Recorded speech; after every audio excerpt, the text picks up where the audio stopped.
Now to a far more positive trend in modern society, and that is the growth of two aspects of care that should be near and dear to the hearts of all who care for people with severe and life-threatening illness, and that is palliative care and hospice care. These are not necessarily mutually exclusive, but they are often, too often, misunderstood. Palliative care refers to the relief of symptoms, physical symptoms, emotional symptoms, spiritual symptoms, existential symptoms, anything that can seriously detract from the quality of a patient's life, regardless of whether that patient is approaching death or is likely to recover. Things like unrelieved pain, nausea, depression, anxiety, concerns about things said or done, or things not said or done, can prompt some patients to seek a hastened death.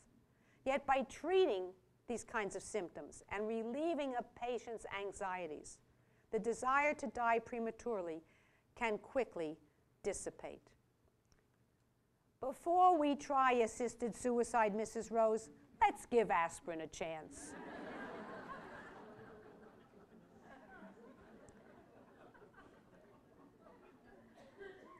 Now, hospice care incorporates all that is part of palliative care, but with one proviso, and that is that the therapy that's aimed at treating the patient's underlying disease be discontinued. Now, in most cases, provision of hospice care when someone is not expected to live beyond perhaps 6 months removes patients' incentive to request a hastened death, because attention is now focused entirely on keeping patients comfortable in the very fullest sense of that word. Hospice care can be provided at home if there's someone who can serve as the patient's primary caretaker, or it can be provided in a medical setting that is more home-like than hospital-like. Now, if you have any qualms about hospice care, I urge you to read this very charming little book by the humorist Art Buchwald, his charming memoir of his months spent in a Washington, D.C. hospice. The book is called Too Soon to Say Goodbye.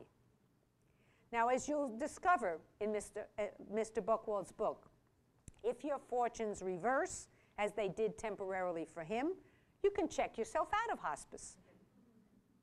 You can resume treatment at any time if that's an option, and you can return to hospice at a later time if and when the need arises. I think I've lost the will to die. Now, most families, unfortunately, wait far too long to call in hospice. The average stay in hospice is a mere 18 days, and for many dying patients, it's only 3 days and sometimes only 1 day. Waiting too long to access hospice can result in needless suffering for both patients and their loved ones. Having only a few days or even a week with a patient and family gives hospice personnel little opportunity to get to know the patient and the patient's loved ones and provide optimal care for all of them. Now, given adequate opportunity in hospice, every symptom, every concern is likely to be attended to and treated with respect, including this one. And this may only apply to those people who live like I do in places like New York City. One last request. Move my car to the 11:30 a.m. to 1 p.m. Monday to Thursday side of the street for tomorrow. I know that this is going to be my last wish. A gentleman named John Doherty from Oak Brook, Illinois, wrote to me about what hospice care meant to him and to his late wife, Jean, who received a diagnosis of advanced liver cancer on March 3rd, 2006. Quote, "The people who came into our home were the most knowledgeable, caring people I have run into in my lifetime. They made Jean comfortable. They treated her with respect and always deferred to her wishes. Jean died at home on March 29th. That's 26 days later. Her final days made tolerable by having the family nearby and hospice personnel always on call. I miss Jean very much, but I do know that even though she was dying, she always had a smile for us, and she and the hospice people made the whole episode easier to accept. Now, of course, if hospice is not to your liking, you can always resort to the Eskimo way of death. Grandma's going to Florida. That's what I want.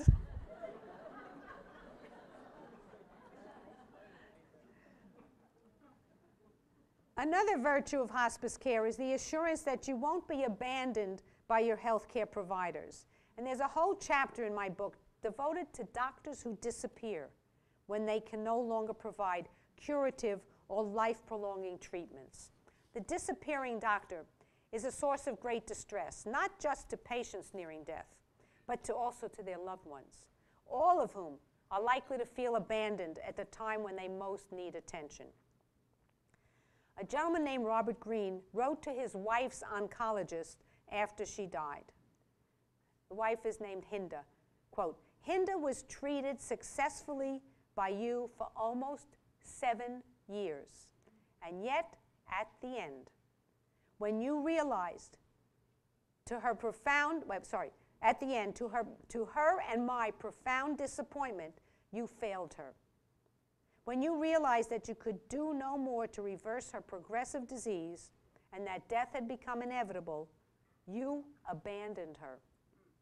The empathy that you had displayed was replaced by what she experienced as indifference. Much precious time was wasted trying to turn her mind from your dismissal of her that she experienced as a professional and personal betrayal. What she wanted you to do was simple. She wanted you to speak to her with courage. She wanted you to show a bit of concern, which would have meant as much to her as all the chemotherapy you prescribed while there was still hope. She wanted you to help her die more peacefully. Now, unfortunately, relatively few dying patients outside of hospice care receive the kind of caring experienced by a woman named Joan Kingston, who survived 33 months with metastatic colon cancer. Following her death, her husband wrote a letter that was published in her hometown newspaper in which he expressed the family's immense gratitude for the highly skilled physicians who, despite extraordinarily busy practices, remained, quote, very humane, caring, and communicative with their patient and the family until Joan's last breath. Her husband wrote, quote, we lost someone we loved deeply. Reflecting on her illness and last month, we recognized that this loss was made immeasurably easier by the type of care Joan received, especially at the end of her life, unquote. We should all be so lucky because we all deserve it. We are, after all human with feelings and fears and worries, as well as ailments that can go on for a long time before they claim our lives. Perhaps equally important is the behavior of medical professionals after a patient dies. In March 2008, the mother of a courageous young woman named Sally Rosen received a letter from the physician who cared for Sally during the last 4 years of her life. Sally succumbed at age 43 to complications of a genetic and inherited syndrome. The letter, which the doctor addressed to Sally post-mortem, said in part, quote, I wanted you to know what a rare privilege it has been to know you and to be involved with your care. I knew your time on earth was to be short, and the day would come all too soon when you would leave us. I suppose we all knew that, and it made our moments together ever more precious. One of the enduring rewards of being a physician is learning lessons from patients. In this regard, you were certainly my greatest teacher. Though it hurt to bear witness to your suffering, your visits always brought sunlight. Your ability to deal with adversity with courage and humor remains a source of inspiration. Sally, please thank God for me for letting you be here for a while, unquote. Can you imagine how that mother felt receiving that letter? This is what medicine can and should be about for all of us. Each and every one of us is far more than a physical being. We are also emotional, spiritual, and existential beings, and we all deserve to be treated accordingly by those in whom we entrust our medical care. Finally, I'd like to leave you with a message that has been my passion since I first became a medical writer 47, I lost track, years ago. I forget how old I am. No, I don't. I remember very well how old I am. I'm gaining ground every year. And that lesson is how to postpone the arrival of the Grim Reaper for as long as possible. Now, living healthfully is not a matter of stuffing your body with pills and potions that are sold on the internet or that line the shelves of health food stores and pharmacies. In fact, quite a number of those pills and potions may actually hasten your demise. Rather, living healthfully is a matter of adopting a reasonably healthful eating and exercise plan that you can go on and stay on for the rest of your life. Now, many things can happen in a person's lifetime that are out of your control. The 9/11s, the school shootings, the plane crashes, the drunk drivers, the lunatics that walk the streets.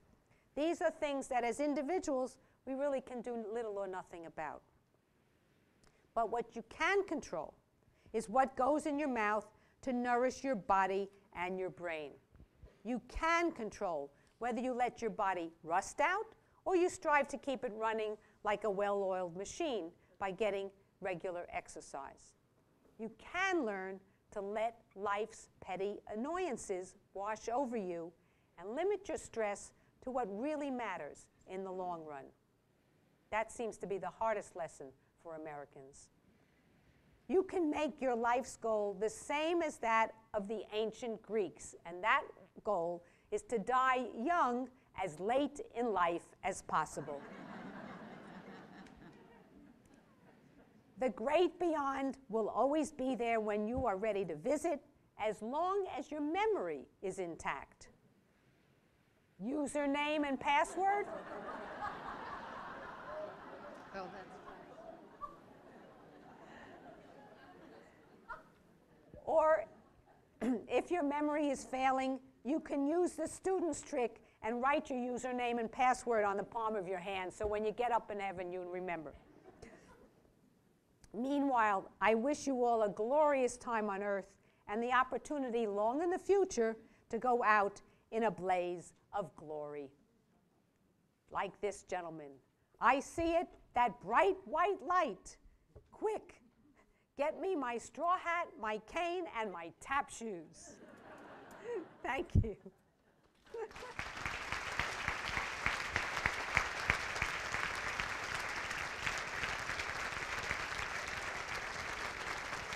I found the list. It was at the end. This is the brochure I want you all to get. Just make sure you get it because on page 5 there is a list of questions that will help you to do this properly. Now I'd like to take some questions from the audience, comments, questions, whatever. Just raise your hand. There's a microphone here if you can't be heard, but I will repeat the questions. No, come on. I've never had no questions. Yes, sir. It's not a question. Comment then. You mentioned Art. It's not a question, but you mentioned Art Buchwald. Yes. And in the final column that he wrote before he died, that was published after his death, the last line said, "What's it all about, Alfie?" Yes. But he knew what it was all about. It was like keeping your sense of humor to the last possible moment. Yeah, over here? No hands? Come on. Okay. Do I have to press the button? I have a question about Alzheimer's patients. And in relation to hospice, my father suffered for many years. It was very, very hard to determine you know, What- what was the length of life going to be? This is a terrible problem with dementia of any sort, whether it's Alzheimer's or any other kind of dementia, because rarely do people die from that.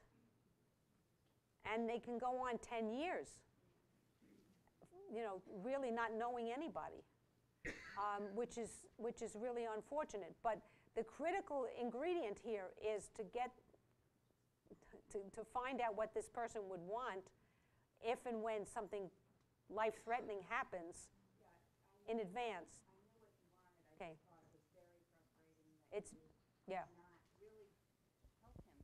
That's the, I mean, what this may come to eventually is that if patients say that if this happens to me, I want you to help me out of here. I mean, it may come to that at some point, and for you know, it's determined by your personal preference, your religious beliefs, whatever. I mean, a wonderful woman on my block had Alzheimer's disease and lived for many years totally unaware of who was around her, and with 24/7 round-the-clock care. But she had 3 daughters, one of whom was a very devout Catholic, and said, my mother is still there. She's still in there somewhere, and that's it. And eventually she did die, but I have to say that even when the paramedics were called when she died, they still tried to resuscitate her, which was a terrible, you know. Okay, there's a way around that issue also, and that's really important to know about. And there is, do you have in Vermont, do you have the POLST? Okay, in different states it's called different things, but it's a POLST form that your doctor has to sign that directs paramedics to not resuscitate you if you do not want to be resuscitated. And this is, you know, my 92-year-old aunt now has both the DNR and the do not resuscitate rules and the POLST, MOLST, what it's called MOLST in New York. But anyway, it doesn't matter what it's called. The point is that paramedics are otherwise obliged to do everything possible to bring you back to life when you die if you call 911 and they arrive.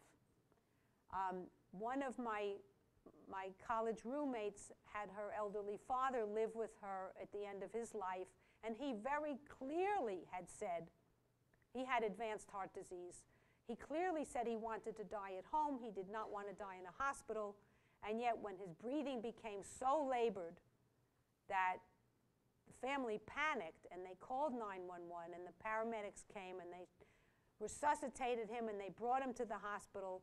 And the daughter kept saying, but he doesn't want to die in the hospital, and why are we doing this? And they told her, if this happens again, wait 20 minutes before you call us. By then, it is too late to do the resuscitation. So, you know, there are interesting little twists and turns that we all need to know about if you want to know about them. If you want everything possible to be done to keep you going for as long as possible, that's your choice. Most of us would not want to be in pain, unconscious, you know, not aware of our surroundings, and just have a breathing body without any life in it.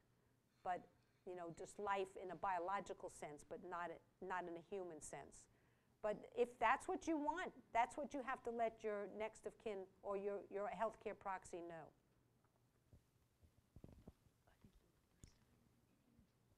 I should add one little thing about the Alzheimer's things. One of my good friends, her mother had advanced Alzheimer's, and she was in a nursing home. And my friend made sure that it said on every piece of paper that surrounded her that if she stops eating, you do not feed her. If she stops eating, you do not put in a feeding tube. If she stops breathing, you do not put on a respirator. None of those things. And in fact, they listened to her, because every single time she showed up, she reminded them that this is what her record says, and if you don't do what I'm telling you, you will be sued. You know, the threat of a lawsuit really carries a lot of weight in this. I saw another hand. Yes. This is a little off the subject, and I'll try to keep it short. But a friend of mine in Florida who had serious, horrible lung disease decided her life was too awful and wanted to let go of her body. She was a Quaker. She didn't want to do anything violent. So she decided to stop eating and drinking. And she called all her friends and loved ones together. And it was beautiful. Now, what this lady is telling you about, which is really important to know also, and that is that this is legal anywhere. You are in charge of your body. You have the right to stop eating and drinking if life becomes intolerable. And that is what the organization called Compassion and Choices now will tell you if you contact them. That used to be the Hemlock Society. Well, you know, nobody's poisoning people anymore, at least not on purpose. I guess the wife of some Chinese person was, official was being poisoned slowly by somebody putting some poison in her supplement that she took every day. But this doesn't really happen in real life except in Agatha Christie. But stopping eating and drinking is, when you said beautiful, that is exactly the right word, because that's what everyone who has experienced this has said. It is not painful, it is calm, and it gives people a chance to express their last wishes and people a chance to say their last goodbyes. And it's a very, very peaceful end. We actually partied at a ball. Yeah, see, there. A party. In Oregon, it's legal for a doctor to give a dying patient Nembutal, and that puts them to sleep quickly. What are the prospects on the East Coast for an Oregon-style death with dignity law? Well, are there people moving to Oregon now? No, you can't do it if you just move to Oregon. You have to be a resident for 3 years. 6 months early. Yeah, right. That's the thing. You can also go into hospice 6 months early. But in any case, in Oregon, I don't think you're right, though. I think in Oregon, you're only allowed to give the patient something that they can give themselves. The doctor cannot do it. But the patient has to be capable of administering whatever it is. They have it. It's not just Washington. It's the state, Oregon. It's the state of Washington, Missouri now, because a judge decreed that it was legal in Missouri for doctor-assisted deaths. But you know something? A woman who spoke at this organization, to this organization last year, Dr. Diane Meyer, also a New Yorker, a brilliant woman, a lovely human being, who started the palliative care service at Mount Sinai Hospital in New York. She used to be very much in favor of physician-assisted deaths. And when she discovered palliative care and how it relieved patients of their misery toward the end of life, she realized that assisting them in dying was not necessarily necessary. That if you kept them reasonably comfortable, that patients' desire to get out faster often dissipated. But if you still have that desire to get out faster, stopping eating and drinking is the way to go. To answer your question about whether this is going to happen anywhere else, it probably will, slowly but surely. But just like gay marriage is taking forever to go anywhere in this country, this will take a long time before every state or most states allow physicians to help people die. Yes, I want to really say something about stopping eating and drinking being a beautiful experience. I had a very good friend who, it was about 8 years ago that she said this is the way to go. She was in her 80s, but she also was very ill, and so she stopped eating and drinking. And she said to me, after about 6-7 days, she said, you know, this is quote unquote misery. She was a very small woman, and she said, I'm really angry with the legislature because I don't have that choice. My own husband, who died very recently, we always said, oh, we'll just stop eating and drinking. He found it much too difficult. Even though he died in hospice, and hospice was wonderful, but still, there were those last days when I do believe that we could have spared him. So I just feel that we in our family romanticized the idea of stopping eating and drinking. Well, I have heard many other tales like the one that the other woman mentioned, where it was a beautiful experience and that the person wasn't miserable. You know, I mean, we all have to choose our own poison, right? Whatever it is that works best for you works. But in hospice, my husband died in hospice, and he was in a lot of pain, and hospice administered adequate doses of morphine, slowly increasing it until he was not any longer in pain and he lost consciousness. But we all had a chance to say goodbye, and for him to be comfortable when we said goodbye, including his grandchildren who came racing to hospice to see him. And you know, he was very instrumental in their upbringing, and so it was a very meaningful experience. So there are other options if you are fatally ill. But I'm talking about people who don't necessarily want that other option of a morphine drip or whatever. And for them, stopping eating and drinking may be the way to go. I have one comment. Yeah. We are lucky here in Vermont. For those of you that have not completed advance directive, we're blessed because we have a Vermont registry. So you can fill it out, give it to your doctor, mail it into the Vermont registry. Once a year, they send you a note saying, is this still what you want? You can change it. It's not forever. So when you're in your 40s and you fill it out, you may want it everything. You know, as you check it like you do your finances every 3 years. Is this still it? So it's not permanent. So we're really, really lucky about that. Yeah, that's a very important point that you just made, because I forgot to mention it myself, and that is, this is not set in stone. You can write your advance directive today and change it a week from today, if you change your mind. But make sure that the person and persons who are your healthcare proxies knows about your changes. It can't be something that just gets put on a piece of paper. They've got to know. Thank you very much. Do you have anything else? No. Okay, good.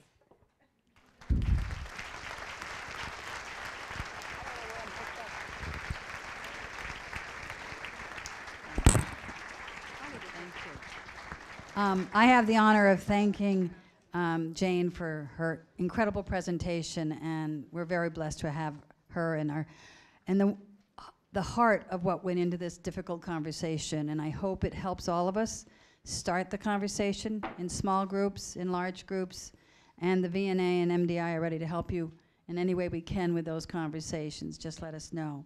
I want to thank Renee again for bringing the books here, and Jane for being willing to sign over here. So thank you for coming. Thank you for your openness, and safe travel. Good night.